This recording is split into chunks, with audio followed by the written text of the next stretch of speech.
জেলে যাব, পালাবার পথ খুঁজব।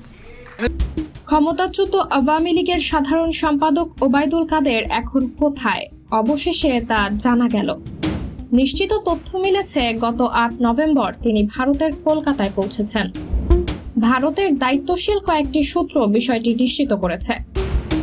তবে এর আগে কয়েক মাস কাদের কোথায় ছিলেন তা এখনও রহস্য।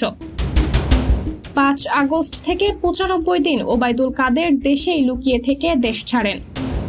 তিনি এক বিশেষ স্থানে আদর যত্নে দিন কাটাচ্ছিলেন।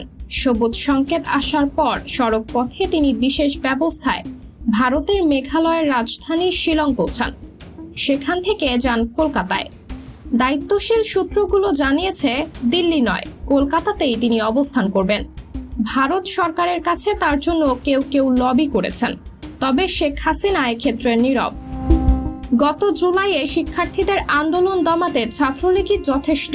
কাদেরের এমন মন্তব্যে আন্দোলন আরও বেগবান হয়। পরিণতিতে শেখ হাসিনার পতন নিশ্চিত হয়। এ কারণেই শেখ হাসিনা কাদেরের উপর খানিকটা বিরক্ত। তাকে নিয়ে ছাত্র জনতার মধ্যেও ব্যাপক প্রতিক্রিয়া ছিল। সাবরিনা জলিল, সবার কথা।